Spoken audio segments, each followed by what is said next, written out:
إن الحمد لله نحمده ونستعينه ونستغفره ونعوذ بالله من شرور أنفسنا ومن سيئات أعمالنا من يهده الله فلا مضل له ومن يضلل فلا هادي له وأشهد أن لا إله إلا الله وحده لا شريك له وأشهد أن محمدا عبده ورسوله يا أيها الذين آمنوا اتقوا الله حق تقاته ولا تموتن إلا وأنتم مسلمون يا أيها الناس اتقوا ربكم الذي خلقكم من نفس واحدة وخلق منها زوجها وبث منهما رجالا كثيرا ونساء واتقوا الله الذي تساءلون به والأرحام إن الله كان عليكم رقيبا يا أيها الذين آمنوا اتقوا الله وقولوا قولا سديدا يصلح لكم أعمالكم ويغفر لكم ذنوبكم ومن يطع الله ورسوله فقد فاز فوزا عظيما أما بعد فإن خير الحديث كتاب الله وخير الهدي هدي محمد صلى الله عليه وسلم وشر الأمور محدثاتها وكل محدثة بدعة وكل بدعة ضلالة وكل ضلالة في النار. கண்ணியமிக்க சகோதர சகோதரிகளே,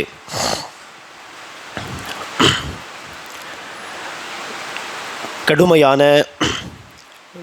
வெப்பமுள்ள இந்த கோடை காலத்தின் நாட்களை நாம் கடந்து சென்று கொண்டிருக்கிறோம்.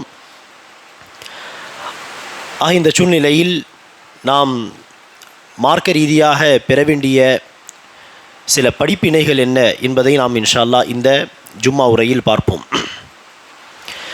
கண்ணியமிக்க சகோதர சகோதரிகளே, இந்த வெயில் காலத்தின் கடுமையான வெப்பத்தை குறித்து அறிவியல் ரீதியாக சில வெளிப்படையான காரணங்கள் நமக்கு சொல்லப்பட்டாலும் மார்க்கம் அதற்கு ஒரு கைபான ஒரு காரணத்தை சொன்னால் ஒரு மூமீனாக ஒரு முஸ்லீமாக நாம் அதை உறுதியாக நம்பிக்கை கொள்ள வேண்டும். வெளிப்படையில் இந்த வெயிலுக்கு வெப்பத்துக்கு என்ன காரணம் சொல்லப்பட்டாலும் மார்க்கம் சொல்லக்கூடிய மறைவான காரணம் என்ன? நபிகள் நாயகம் ஸல்லல்லாஹு அலைஹி வஸல்லம் அவர்கள் சொல்கிறார்கள், இன்ன ஷித்தத்தல் ஹர்ரி மின் ஃபைஹி ஜஹன்னம். இந்த கடுமையான வெயில், கடுமையான வெப்பம் என்பது நரக நெருப்பின் வெப்பத்தின் காரணமாக ஏற்படக்கூடியது. நரகம் அல்லாஹ்விடத்தில் தன்னுடைய கடுமையான வெப்பத்தை குறித்து முறையிடுகிறது. யா அல்லாஹ், என்னுடைய ஒரு பகுதி இன்னொரு பகுதியை சாப்பிடுகிறது, நான் என்ன செய்ய? அதற்கு அல்லாஹ் சுப்ஹானஹு வ தஆலா நரகத்திற்கு 2 முறை மூச்சு விட அனுமதி தருகிறான். அதுடைய வெளிப்பாடுதான் நபி ஸல்லல்லாஹு அலைஹி வஸல்லம் அவர்கள் சொல்கிறார்கள், வெயில் காலத்தின் கடுமையான வெப்பமும் குளிர்காலத்தில் ஏற்படக்கூடிய கடுமையான குளிரும் என்பதாக நபி ஸல்லல்லாஹு அலைஹி வஸல்லம் அவர்கள் சொல்கிறார்கள். அன்பானவர்களே, இந்த கடுமையான வெப்பத்தை நபி ஸல்லல்லாஹு அலைஹி வஸல்லம் அவர்கள் நரகத்தோடு தொடர்பு படுத்தி சொல்லும் பொழுது ஒரு மூமீனாக நாம் என்ன செய்ய வேண்டும்? அவசியம் இதை நம்ப வேண்டும். அதே நேரத்தில் இந்த கடுமையான வெப்பமுள்ள கோடை காலத்தில் நரக நெருப்பை நாம் அதிகம் நினைவு கூற வேண்டும். நபி ஸல்லல்லாஹு அலைஹி வஸல்லம் அவர்கள் இப்படி பல விஷயங்களுக்கு மறைவான காரணங்களை சொல்லியிருப்பார்கள். உதாரணத்திற்கு, ஒரு குழந்தை பிறக்கிறது என்று சொன்னால் பிறந்த அந்த குழந்தை அழுவதற்கு பல காரணங்களை அறிவியல் ரீதியாக சொல்வார்கள். கருவறையில் அந்த கருவறையில் இருக்கக்கூடிய அந்த தண்ணீருக்கு மத்தியில், நீருக்கு மத்தியில் அந்த குழந்தை இருக்கும். வெளியே வந்ததும் அது அல்லாத ஒரு சூழலை அந்த குழந்தை உணர்ந்ததும் பயந்து அழ ஆரம்பித்து விடுகிறது என்றெல்லாம் வெளிப்படையாக பல காரணங்களை சொல்லட்டும். ஆனால் மார்க்கம் சொல்லக்கூடிய காரணம் என்ன? நபி ஸல்லல்லாஹு அலைஹி வஸல்லம் ஹதீஸிலே சொல்கிறார்கள், ஒவ்வொரு குழந்தையும் பிறக்கும் பொழுது ஷைத்தான் அந்த குழந்தையை தீண்டுகிறான், கில்லுகிறான் என்று சொல்லலாம், அல்லது தீண்டுகிறான். ஆகவேதான் அந்த குழந்தை அழுகிறது. ஷைத்தானுடைய இந்த தீண்டுதலை விட்டு அல்லாஹ் 2 நபர்களை பாதுகாத்தான். மரியம் அலைஹிஸ்ஸலாத்து வஸ்ஸலாம் அவர்களும் அவர்களுடைய மகன் ஈசா அலைஹிஸ்ஸலாம் அவர்களும் என்று நபி ஸல்லல்லாஹு அலைஹி வஸல்லம் அவர்கள் சொல்கிறார்கள் என்று சொன்னால், இந்த மறைவான கைபான இந்த காரணத்தை நாம் என்ன செய்ய வேண்டும்? நம்பிக்கை கொள்ள வேண்டும். அந்த வகையில் அன்பானவர்களே, இந்த கடுமையான வெப்பத்திற்கு காரணத்தை சொல்லும் பொழுது நபி ஸல்லல்லாஹு அலைஹி வஸல்லம் அவர்கள் நரகத்தோடு என்ன செய்கிறார்கள்? அதை தொடர்பு படுத்துகிறார்கள் என்று சொன்னால், கடுமையான வெப்பத்தால் நாம் அவதிப்படும் பொழுது, கஷ்டப்படும் பொழுது, வெயிலில் நாம் கிளம்பி சென்றால் அந்த கடுமையான வெப்பத்தை தாங்கிக் கொள்ள முடியலையே என்று நாம் உணரும் பொழுது உடனே நாம் என்ன செய்ய வேண்டும்? நரகத்தை நினைவு கூற வேண்டும். நரக நெருப்பின் கடுமையான அந்த வெப்பத்தை நாம் என்ன செய்ய வேண்டும்? நினைவு கூற வேண்டும். ஆகவேதான் அல்லாஹ் சுப்ஹானஹு வ தஆலாவும் குர்ஆனிலே இந்த கடுமையான வெப்பத்தை நரக நெருப்போடு என்ன செய்கிறான்? தொடர்பு படுத்தி பேசுகிறான். நபிகள் நாயகம் ஸல்லல்லாஹு அலைஹி வஸல்லம் அவர்கள் சஹாபாக்கள் தபூக் என்கிற ஒரு போருக்காக வேண்டி புறப்பட்டு சென்றார்கள். அதற்கான ஏற்பாடுகளில் ஈடுபட்டார்கள். தபூக் என்கிற அந்த போர் கடுமையான வெயில் காலத்தில் நடக்க இருந்தது, ஆனால் நடக்கவில்லை. அங்கு போன பிறகு பார்த்தால் எதிரிகள் நபி ஸல்லல்லாஹு அலைஹி வஸல்லம் அவர்கள் சஹாபா பெருமக்களுடைய வருகையை குறித்து கேள்விப்பட்டதும் பயந்து ஓடிவிட்டார்கள் என்று ரசூலுக்கு தெரிய வந்தது. ஆக போர் இல்லாமலே தான் திரும்பி வந்தார்கள் மதீனாவை நோக்கி. ஆனால் அந்த போர் நடந்திருந்தால் அதற்கு தபூக் போர் என்கிற ஒரு பெயர் வந்திருக்கும். ஆக தபூக் போருக்காக வேண்டி சஹாபாக்கள் ஏற்பாடுகள் செய்து கொண்டிருக்கிறார்கள். அப்போது மதீனாவில் இருக்கக்கூடிய நயவஞ்சகர்கள், முனாஃபிகீன்கள், அவர்கள் போருக்கு வரமாட்டார்கள். ஏதோ நடிப்பதற்காக வேண்டி போருக்காக வேண்டி புறப்பட்டாலும் இடையில் நினைச்சுவார்கள், திரும்பி வந்து விடுவார்கள். அதுதான் அவர்களுடைய பழக்கம். இந்த போருடைய சமயத்திலே அந்த முனாஃபிகீன்கள் போரில் அவர்கள் கலந்து கொள்ளாமல் இருப்பதோடு சஹாபாவையும் தடுக்க வேண்டும் என்பதற்காக வந்து நினைச்சுகிறார்கள். சஹாபாவை பார்த்து, இந்த கடுமையான வெப்பத்தில் ஊரை விட்டு போகாதீர்கள், லா தன்ஃபிரு ஃபில் ஹர், இந்த கடுமையான வெப்பத்தில் ஊரை விட்டு நீங்கள் போகாதீர்கள், போர் புரிய வேண்டும் என்பதற்காக வேண்டி நீங்கள் இந்த கடுமையான வெப்பத்தில் புறப்பட்டு போகாதீர்கள், தன்னைத்தானே கஷ்டப்படுத்தி கொள்ளாதீர்கள் என்று சஹாபாவையும் என்ன செய்தார்கள்? இந்த கடுமையான வெப்பத்தை காரணம் காட்டி தடுக்க முயன்றார்கள். அதற்கு அல்லாஹ் சுப்ஹானஹு வ தஆலா சொல்கிறான், நபியே, இந்த முனாஃபிகீன்களை பார்த்து நீங்கள் சொல்லிவிடுங்கள், குல் நாரு ஜஹன்னம அஷத்து ஹர்ரா, இந்த கடுமையான வெப்பத்தை பார்த்தா பயந்து ஓடுகிறீர்கள், நரக நெருப்பின் வெப்பம் இதைவிட மிக கடுமையானது. ஆக பாருங்கள், வெப்பத்தை குறித்து அவர்கள் பேசும் பொழுது அல்லாஹ் அந்த வெப்பத்தை நரக நெருப்போடு நினைச்சுகிறான், தொடர்பு படுத்துகிறான். ஆகவே நாமும் என்ன செய்ய வேண்டும்? கடுமையான இந்த வெப்பத்தால் நாம் அவதிப்படும் பொழுது, கஷ்டப்படும் போது, ஏதாவது ஒரு விதத்திலே நாம் உடனே நரக நெருப்பை நினைவு கூற வேண்டும். இந்த வெப்பத்தை நம்மால் தாங்கிக் கொள்ள முடியவில்லையே, கஷ்டப்படுகிறோமே, இப்படி இருக்க நரக நெருப்பை மனிதனாகிய நாம் எப்படி தாங்கிக் கொள்வோம்? அந்த சக்தி நமக்கு அறவே இல்லையே என்று நாம் என்ன செய்ய வேண்டும்? நரக நெருப்பை குறித்து அச்சத்தை தன்னுடைய உள்ளத்தில் ஏற்படுத்தி கொள்ள வேண்டும். இதுதானே ரசூல் ஸல்லல்லாஹு அலைஹி வஸல்லம் அவருடைய வழிமுறையும். நபி ஸல்லல்லாஹு அலைஹி வஸல்லம் அவர்கள் நினைச்சுவார்கள், படிப்பினை பெறுவதற்கு, பாடம் பெறுவதற்கு ஒரு வாய்ப்பு கிடைத்தால் உடனே நினைச்சுவார்கள், அதை பயன்படுத்தி கொள்வார்கள், மறுமையோடு தொடர்பு படுத்தி கொள்வார்கள். உலகத்தில் நடக்கக்கூடிய நிகழ்வுகளை, சந்திர கிரகணம், சூரிய கிரகணம் ஏற்பட்டால் நபி ஸல்லல்லாஹு அலைஹி வஸல்லம் அவர்கள் அதை ஒரு கியாமத்துடைய ஒரு அடையாளமாக எடுத்துக்கொண்டு உடனே இபாதத்தில் கவனம் செலுத்துவார்கள், தொழுகை நடத்துவார்கள், திக்ர் செய்வார்கள், துஆ செய்வார்கள், கியாமத்தை குறித்து பயப்படுவார்கள் என்று ஹதீஸில் பார்க்கிறோம்.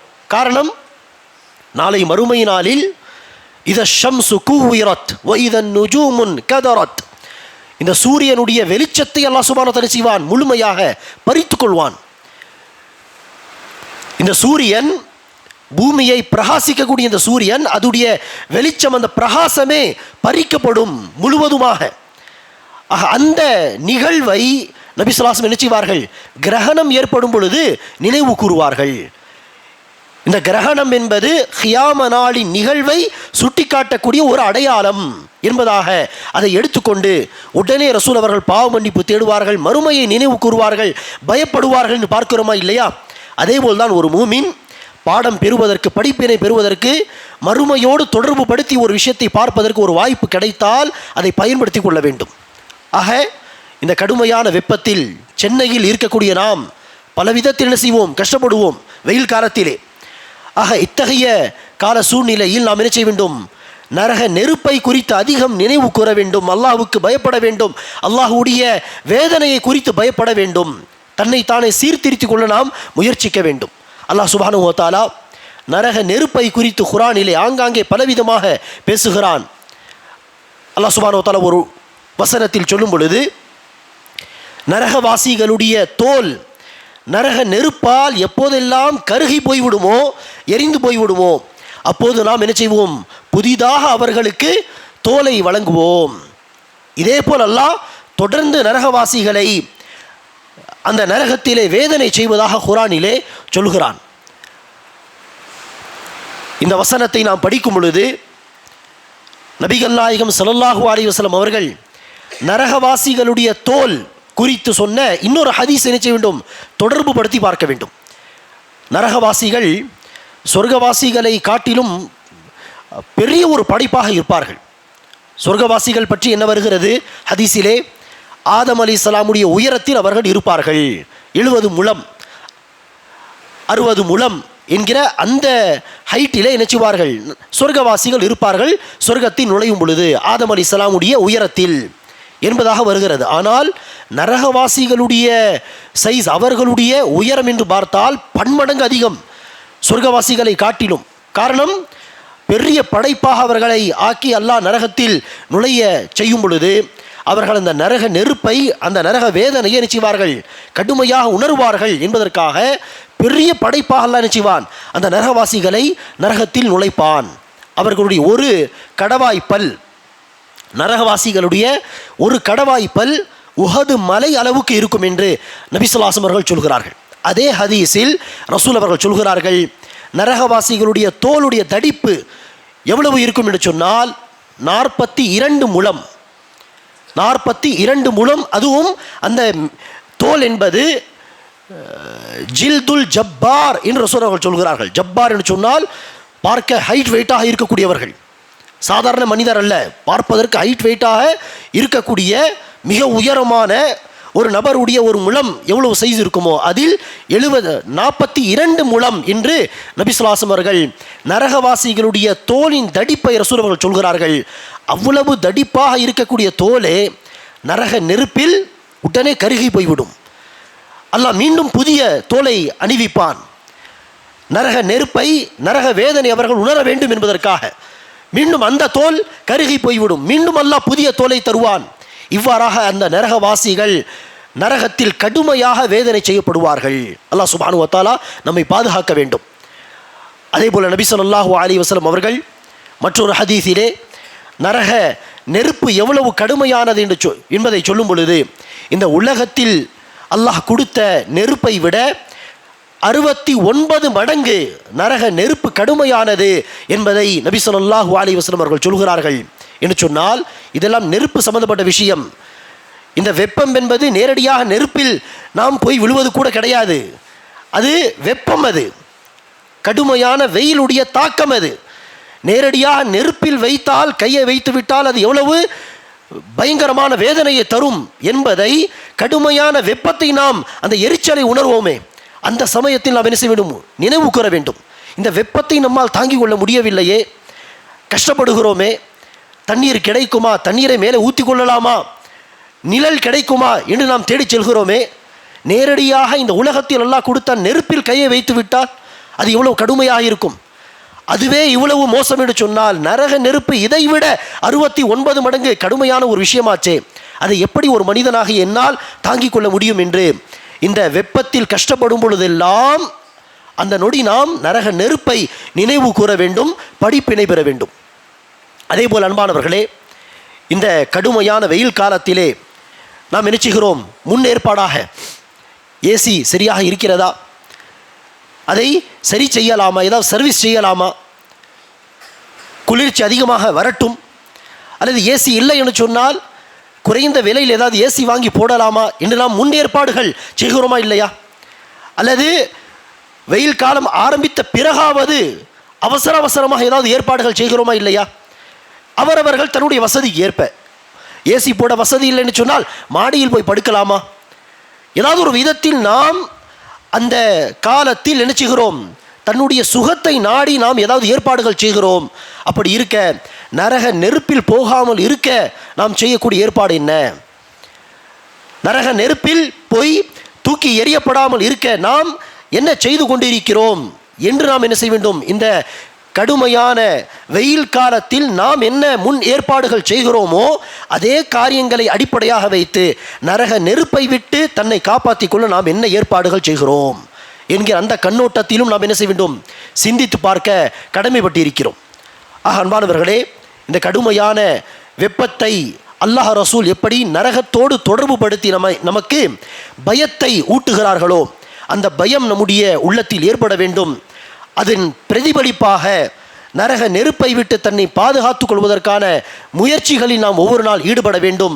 நபிகள் நாயகம் ஸல்லல்லாஹு அலைஹி வஸல்லம் அவர்கள் நரகத்தை குறித்து அச்சமூட்டி எச்சரிக்கை செய்யும் பொழுது சஹாபா பெருமக்களை பார்த்து சொன்னார்கள், இத்தகுன் நார வலவ் பிஷிக்கி தம்ரா. நரக நெருப்பை குறித்து நீங்கள் பயந்து கொள்ளுங்கள், அஞ்சிக் கொள்ளுங்கள். நரக நெருப்பை விட்டு தன்னை நீங்கள் பாதுகாத்து கொள்ளுங்கள். அது பேரித்தம்பழத்தின் ஒரு பகுதியை, ஒரு துண்டை சதகாவாக தர்மமாக கொடுத்தாவது சரி, தன்னை பாதுகாத்து கொள்ளுங்கள். வலவ் பி கலிமத்தின் தய்யிபா, ஒரு நல்ல வார்த்தையை சொல்லி நல்ல வார்த்தையை பேசியாவது சரி, அதை கொண்டு தன்னை நரக நெருப்பை விட்டு பாதுகாத்து கொள்ளுங்கள் என்று நபிகள் நாயகம் ஸல்லல்லாஹு அலைஹி வஸல்லம் அவர்கள் நல்லுபதேசம் செய்கிறார்களே, அந்த வகையில் நாம் என்ன செய்ய வேண்டும்? நரகத்தை விட்டு தன்னை பாதுகாத்துக் கொள்வதற்கான வழிகளை நாம் தேட வேண்டும். அதற்கான மிகப்பெரிய ஒரு வழிதான் என்னது? ரசூல் அவர்கள் இந்த ஹதீஸில் சொன்னது போல் அதிகமாக தான தர்மத்தில் ஈடுபடுவது. அதிகமாக தான தர்மத்தில் ஈடுபடுவது நரக நெருப்பை விட்டு தன்னை பாதுகாத்துக் கொள்வதற்கான ஒரு வழி. நபிகள் நாயகம் ஸல்லல்லாஹு அலைஹி வஸல்லம் அவர்கள் பெண்களை அச்சமூட்டி எச்சரிக்கை செய்யும் பொழுது, நரகத்தை குறித்து பயமுறுத்தும் பொழுது பெண்களுக்கும் என்ன செய்தார்கள்? அதிகமாக செலவு செய்யுங்கள், அல்லாஹ்வின் பாதையில் அதிகமாக தான தர்மங்கள் வழங்குங்கள் என்று நபி ஸல்லல்லாஹு அலைஹி வஸல்லம் அவர்கள் பெண்களுக்கும் இதே உபதேசத்தை செய்தார்கள். ஆக அதிகமாக நாம் சதகாத்துகள் செய்ய வேண்டும். இரண்டாவதாக அன்பானவர்களே, நரக நெருப்பை விட்டு தன்னை பாதுகாத்துக் கொள்வதற்காக கடமைகளை, வாஜிபாத்துகளை நாம் தவறாமல் செய்ய வேண்டும். பெரும் பாவங்களை, சிறு பாவங்களையும் நாம் தவிர்த்து கொள்ள வேண்டும், அது நம்முடைய கடமை. ஆனால் பெரும் பாவங்களை ஒருபோதும் நெருங்கக்கூடாது. பெரும் பாவங்களை நாம் தவிர்த்து கொள்ள வேண்டும், சிறு பாவங்களை தவிர்க்க நாம் முயற்சிக்க வேண்டும், அதிகமாக நன்மையான காரியங்களில் ஈடுபட வேண்டும்.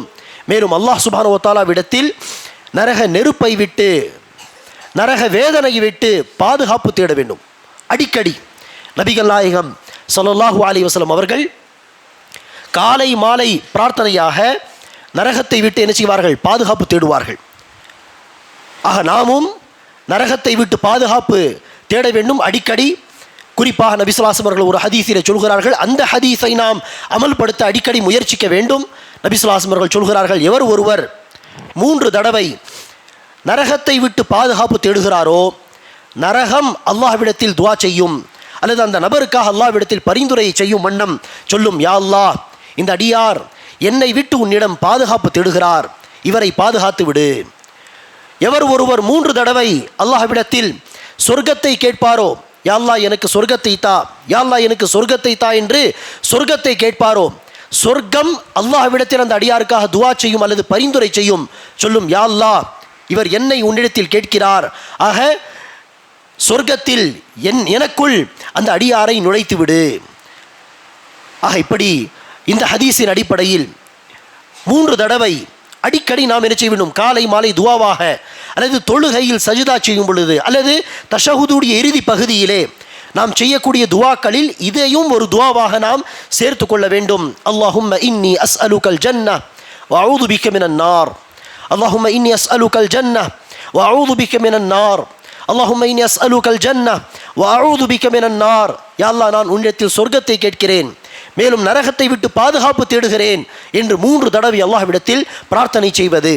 இவ்வாறாக அன்பானவர்களே, கடமையான விஷயங்களை சரியாக செய்வது, பெரும் பாவங்களை தவிர்ப்பது, அதிகம் சதகாத்துகளை தருவது, மேலும் அல்லாஹ்விடத்தில் தன்னுடைய பிரார்த்தனைகளில் துவாக்களில் நரகத்தை விட்டு பாதுகாப்பு தேடுவது என்று நரக நெருப்பை விட்டு பாதுகாப்பு தேடுவதற்காக வேண்டி இந்த வாய்ப்பை பாடம் எடுத்துக்கொள்வதற்காக, படிப்பினை பெறுவதற்காக இந்த வாய்ப்பை நாம் பயன்படுத்தி கொள்ள வேண்டும். வெப்பத்தால் எப்போதெல்லாம் நாம் கஷ்டப்படுவோம், ஏதாவது ஒரு விதத்திலே உடனே நரக நெருப்பை நினைவு கூற வேண்டும். நரக நெருப்பை விட்டு தன்னை, தன்னுடைய மக்களை பாதுகாத்துக் கொள்வதற்கான என்ன வழிகள் என்பதை நாம் என்ன செய்ய வேண்டும், தேட வேண்டும்.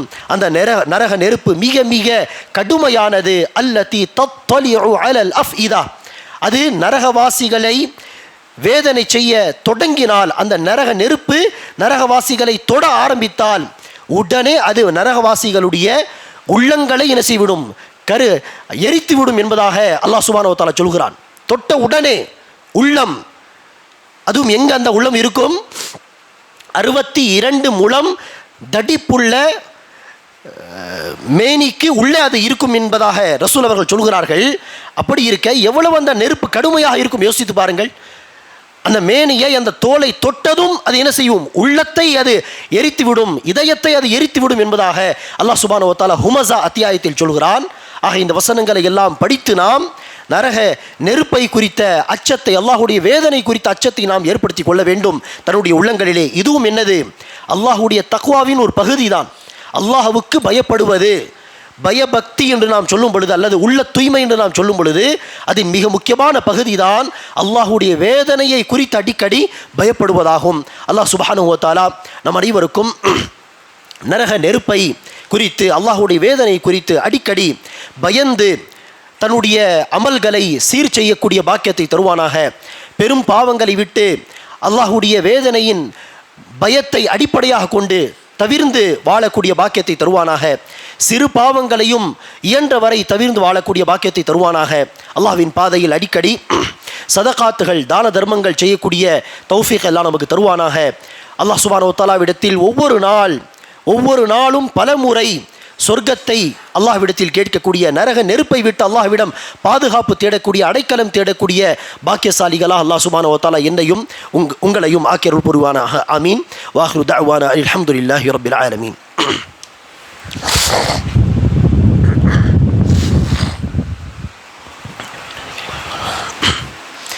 அல்ஹம்துலில்லாஹி ரப்பில் ஆலமீன். والصلاة والسلام على أشرف الأنبياء والمرسلين نبينا محمد وعلى آله وأصحابه أجمعين وعلى من تبعه بإحسان إلى يوم الدين. أما بعد. கண்ணியமிக்க சகோதர சகோதரிகளே, ஒரு மூமினுக்கு, அல்லாஹ்வை நம்பிக்கை கொண்ட ஒரு அடியாருக்கு அல்லாஹுடைய இபாதத், அல்லாஹுடைய வணக்கத்தை விட்டு இந்த உலக வாழ்க்கையில் எந்த நாளும் என்ன கிடையாது, விடுமுறை கிடையாது. அது என்னதான் குளிர்காலம் வந்தாலும் சரி, என்னதான் கடுமையான வெயில் காலம் வந்தாலும் சரி, இபாதத் என்பது ஒவ்வொரு நாள் தொடர்ந்து செய்யக்கூடிய ஒரு வணக்கமாக இருக்கிறது. ஆக நேரம் காலம் பார்க்காமல் இந்த கடுமையான குளிர் அல்லது கடுமையான வெப்பம் என்பதையெல்லாம் பார்க்காமல் தொடர்ந்து அல்லாஹ்வை வணங்குவதுதான் ஒரு மூமினுடைய கடமையாகும். ஆம், கோடை காலம் என்று வந்துவிட்டால் அந்த காலத்துக்கு ஏற்ப சில சலுகைகள், சில குறிப்பிட்ட சட்டங்கள் என்று ரசூல் அவர்கள் சொல்லியிருப்பார்கள். கடுமையான குளிர்காலம் வந்தால் அதற்கேற்ப சில பிரத்யேகமான சட்டங்கள், சலுகைகள் என்று மார்க்கம் சொல்லும். அதை நாம் என்ன செய்ய வேண்டும், பயன்படுத்தி கொள்ள வேண்டும். ஆனால் இபாதத்துக்கு என்ன கிடையாது, விடுமுறை கிடையாது. கடுமையான வெயில் காலத்தில், அதுவும் அந்த அரபு தேசத்திலே யோசித்து பாருங்கள், எப்படிப்பட்ட கடுமையான வெயில் இருக்கும், வெப்பம் இருக்கும் என்று. அந்த கடுமையான வெப்பத்திலே நபி ஸல்லல்லாஹு அலைஹி வஸல்லம் அவர்கள் செய்வார்கள், துஹர் தொழுகையை மற்ற நாட்களை காட்டிலும் தள்ளி போட்டு தொழுவார்கள். ஆரம்ப நேரத்தில் தொழுவதுதான் சிறந்தது. ஆனால் கடுமையான வெப்பத்திலே ரசூல் அவர்கள் துஹர் தொழுகையை அந்த வெப்பம் குறைந்த பிறகு சற்று தள்ளி போட்டு தொழுவார்கள் என்பதாக பார்க்கிறோம். ஒரு முறை பிலால் ரலியல்லாஹு அன்ஹு அவர்கள் வழக்கமாக எந்த நேரத்தில், ஆரம்ப நேரத்தில் அவர்கள் துஹர் தொழுகைக்காக அதான் கொடுப்பார்களோ அந்த நேரத்தில் அதான் சொல்வதற்காக எழுந்து சென்றார்கள். ரசூல் சொன்னார்கள், யா பிலால் அப்ரித் அப்ரித், பிலாலே நமக்கு சற்று குளிர்ச்சியை தாருங்கள், குளிர்ச்சியை தாருங்கள். என்னது, வெப்பம் குறைந்த பிறகு அதான் சொல்லுங்கள், தள்ளி போட்டு தொழுது கொள்ளலாம். சிறிது நேரம் கழித்து மீண்டும் பிலால் ரலியல்லாஹு அவர்கள் சரி அதான் சொல்லலாமே என்று எழுந்து செல்லும் பொழுது ரசூல் அவர்கள் மீண்டும் 2வது முறையும் தடுத்தார்கள். யா பிலால் அப்ரித் அப்ரித், பிலாலே அதான் சொல்ல வேண்டாம், நமக்கு சற்று குளிர்ச்சியை தாருங்கள், அதாவது வெப்பம் குறையட்டும், அடுத்து அதான் சொல்லலாம் தொழலாம். ஆக வெயில் காலத்திலே நபி ஸல்லல்லாஹு அலைஹி வஸல்லம் அவர்கள் துஹர் தொழுகையை வெப்பம் குறைந்த பிறகு நடத்தக்கூடியவர்களாக இருந்தார்கள். ஆக இந்த ஹதீஸை கொண்டு நாம் இப்படி ஒரு சலுகையை மார்க்கம் தருகிறது என்பதை புரிந்து கொள்வதோடு இன்னொரு விஷயத்தையும் நாம் புரிந்து கொள்ளலாம். என்னவென்றால், அதான் தேவைப்பட்டால் ஆரம்ப நேரத்தில் சொல்வதுதான் அடிப்படை சட்டம். ஆனால் தேவைப்பட்டால் ஆரம்ப நேரத்தை விட்டு தள்ளி போட்டு அதான் சொல்வது தவறு கிடையாது. சில பேர் என்ன நினைப்பார்கள், ஆரம்ப நேரத்தில் அதான் சொல்லிவிட வேண்டும், அடுத்து ஜமாத் தொழுகை எப்படி தொழுகிறோம் எப்போ தொழுகும் அடுத்த விஷயம், ஆனால் அதான் ஆரம்ப நேரத்தில் சொல்வது அவசியம் என்பதாக நினைப்பார்கள். அப்படி கிடையாது. நாம் எந்த குறிப்பிட்ட ஒரு காரணத்தின் அடிப்படையில் அதானை தள்ளி போட்டு சொன்னாலும் தவறில்லை. நபி ஸல்லல்லாஹு அலைஹி வஸல்லம் அவர்கள் அந்த வெப்பத்தின் காரணமாக அதான் சொல்லிவிடுங்கள், ஜமாத் தொழுகை தள்ளி போடலாம் என்று சொல்லவில்லை. அதானே என்ன செய்தார்கள், தள்ளி போட்டார்கள். தாமதமாக தான் அதானே சொன்னார்கள். ஆக இப்படி மார்க்கம் தரக்கூடிய சலுகைகளையும் நாம் என்ன செய்யலாம், இந்த காலத்திலே பயன்படுத்தி கொள்ளலாம். அல்லாஹ் சுப்ஹானஹு வ தஆலா நம் அனைவருக்கும் இந்த கடுமையான வெப்பம் உள்ள இந்த காலத்திலே படிப்பினை பெற்று அல்லாஹ் சுப்ஹானஹு வ தஆலாவுடைய சொர்க்கத்தை பெறுவதற்காக முயற்சி செய்யக்கூடிய, அல்லாஹ் சுப்ஹானஹு வ தஆலாவுடைய நரகத்தை விட்டு தன்னை பாதுகாத்துக் கொள்வதற்கான முயற்சியில் ஈடுபடக்கூடிய பாக்கியத்தை அல்லாஹ் சுப்ஹானஹு வ தஆலா எனக்கும் உங்களுக்கும் வழங்கி அருள் புரிவானாக. ஆமீன். இறுதியாக அன்பானவர்களே, ஒரு முக்கிய ஒரு தகவல் பரிமாற்றம். அல்ஹம்துலில்லாஹ், பள்ளிவாசலிலே ஒவ்வொரு வருடம் போல் இந்த வருடமும் இந்த கோடை கால வகுப்புகள் சிறப்பாக நடைபெற்று வருகின்றன. அந்த வகுப்பிலும் உட்கார்ந்து படிக்கக்கூடிய மாணவ மாணவிகளுக்கு தெரியும் கடுமையான இந்த வெப்பத்தில் உட்கார்ந்து படிப்பது எவ்வளவு கஷ்டமான செயல் என்று. ஆனால் அந்த நேரத்தில் நாம் நினைச்ச வேண்டும், இதை தான் நினைவு கூற வேண்டும். கஷ்டப்பட்டு வியர்வையோடு படிப்பது சிரமமான காரியம்தான். ஆனால் இதைவிட நரக நெருப்பு மிக கடுமையானது, சிரமமானது.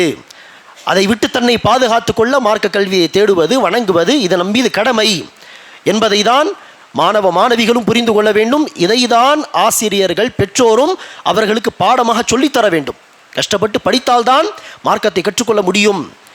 மார்க்கத்தை கற்றுக்கொண்டால்தான் சொர்க்கவாசியாக தன்னை ஆக்கிக் கொள்ள முடியும், நரகத்தை விட்டு தன்னை பாதுகாத்துக் கொள்ள முடியும் என்கிற அந்த தர்பியத் தருவது அவசியமாகும். அல்ஹம்துலில்லாஹ், 300க்கு மேற்பட்ட மாணவ மாணவிகள் இந்த கோடைக்கால வகுப்புகளில் படித்து பயன்பெற்று வருகிறார்கள். அல்லாஹ் சுப்ஹானஹு வ தஆலா நம்முடைய ஆசிரியர்மார்கள் எடுக்கக்கூடிய முயற்சிகளையும், பெற்றோர் இதற்கு பின்னால் முயற்சி செலவு செய்கிறார்கள், அனுப்பி வைக்கிறார்கள் சொன்னால் அந்த பெற்றோருடைய முயற்சியையும் மாணவ மாணவிகளுடைய இந்த முயற்சிகளையும் அல்லாஹ் சுப்ஹானஹு வ தஆலா பயனுள்ள முயற்சிகளாக ஆக்கி அருள் புரிவானாக.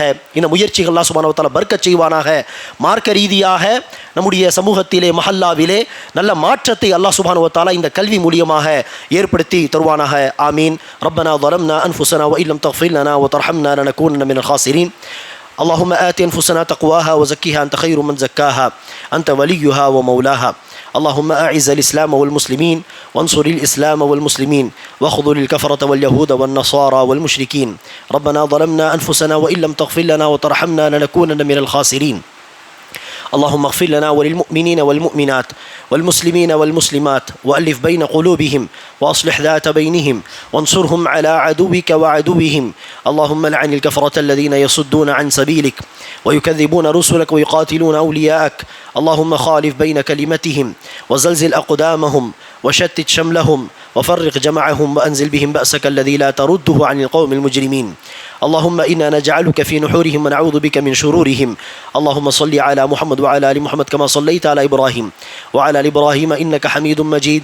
اللهم بارك على محمد وعلى آل محمد كما باركت على إبراهيم وعلى آل إبراهيم إنك حميد مجيد. سبحان ربك رب العزة عما يصفون وسلام على المرسلين والحمد لله رب العالمين.